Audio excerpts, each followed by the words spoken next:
John Washington has run aground in Virginia and his whole tobacco cargo is destroyed, a huge investment. His life, his career, his merchants' new life, as it were, after emigrating from England, must have been in the balance at that point. But he decides to stay in Virginia. My own view is that the history of Virginia is much more representative of how America was built. I'm a foreigner.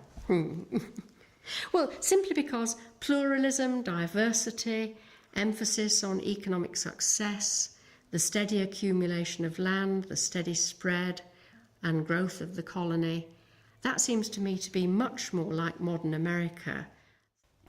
Embroidery and making things beautiful is sort of a two-edged thing, isn't it? You do it for yourself because it's nice to be surrounded by beautiful things, but it's also about showing off to the rest of the world.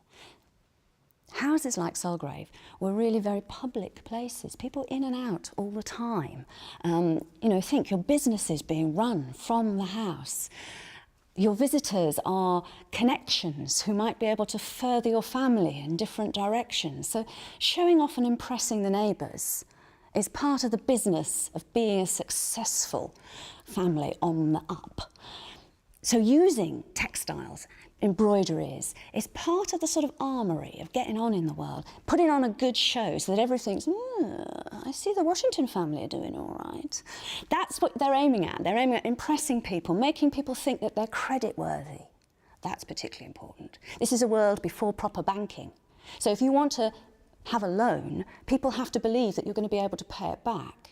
So if you put on a really good display of being, we're doing all right, thank you very much, people think, oh, it's safe to loan them money. They'll be all right to do business with because I'll get my money back.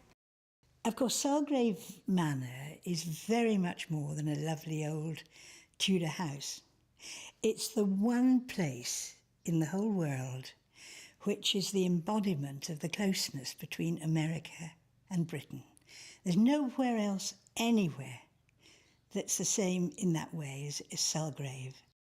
All people at all times, they think of bettering themselves, of having a better life for their children than they had themselves, or perhaps more immediately, to have a better life in 20 years than we're having now.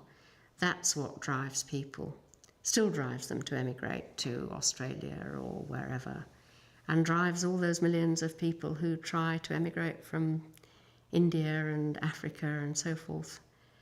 We've got millions of people moving, trying to move to a better life.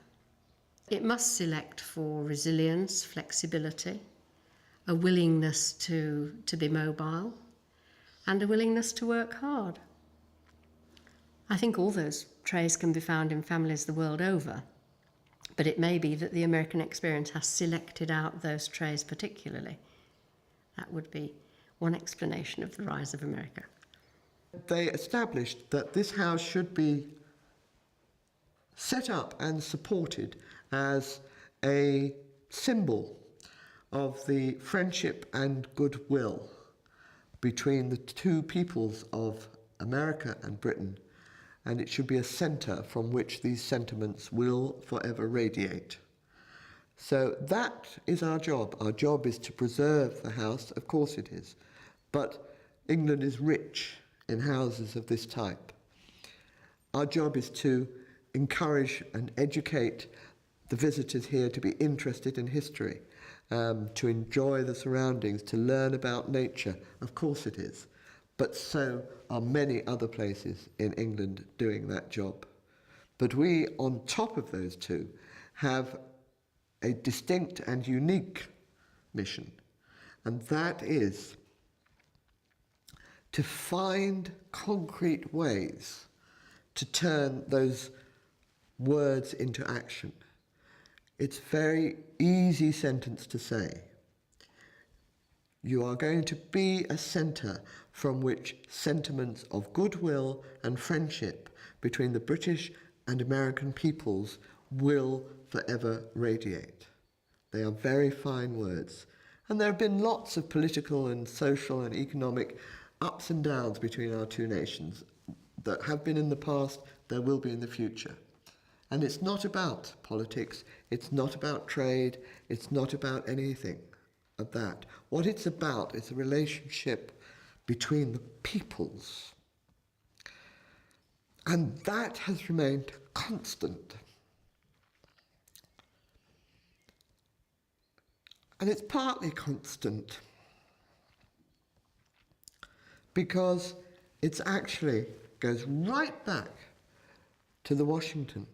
It's actually about the movement of people. It's about the movement of individuals like John, like